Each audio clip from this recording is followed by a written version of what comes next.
Hello friends, and welcome to my today's lecture on the character sketch of Pecola in Toni Morrison's The Bluest Eye. In my last few lectures, I had already spoken about The Bluest Eye, about Toni Morrison, and the story or the narrative that is there in The Bluest Eye.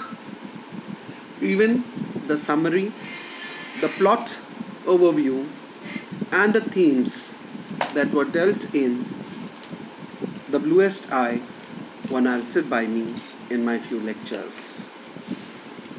Today, I'll be presenting a character analysis of Pecola. Pecola, as we all know, is the protagonist or the main character of the novel. The Bluest Eye by Toni Morrison.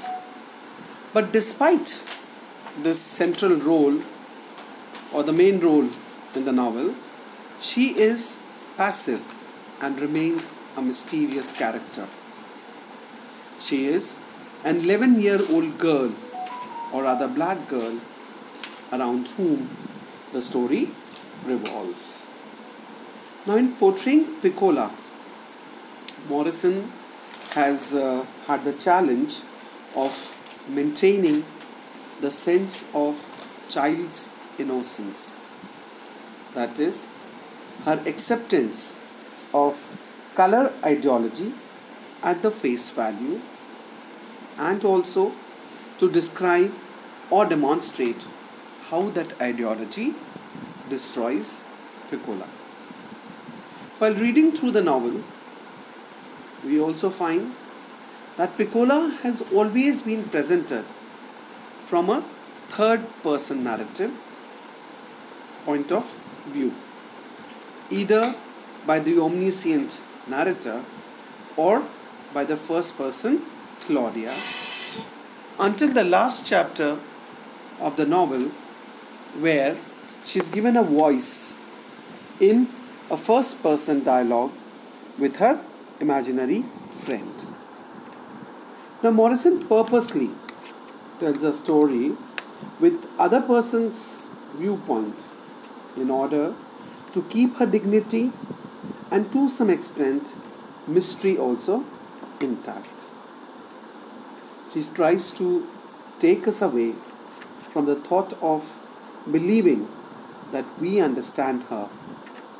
Pecola is a fragile and delicate child when the novel begins, and by the time the novel ends, she has been destroyed by violence. Now, when the novel begins, she has two desires which actually form the basis of her emotional life. Firstly, we see that she wants to learn how to get people to love her. And secondly, when she witnesses the brutal fights of her parents, she wishes to disappear.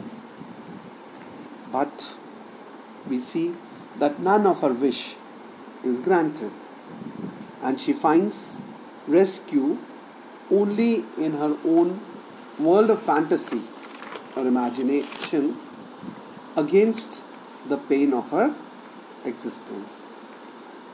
Now, she wishes that if she is granted blue eyes, there would be a change in both how others see her and what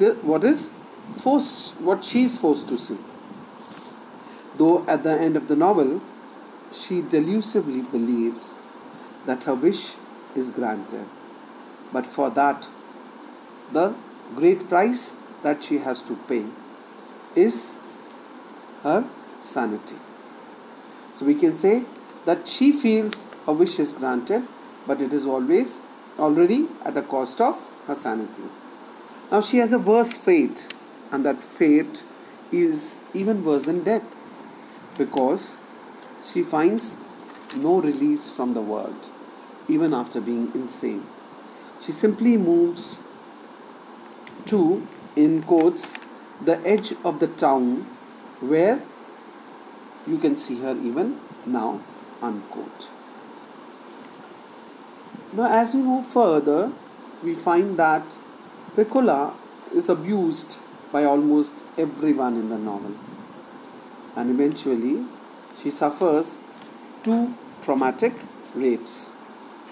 So her experiences, they are not typical of all black girls who also have to grow up in a hostile society. In the novel, we see that she has no friends except Claudia and Frida. Rest more about the character analysis of Pecola I'll be dealing with in my next lecture. Till then, goodbye and thank you.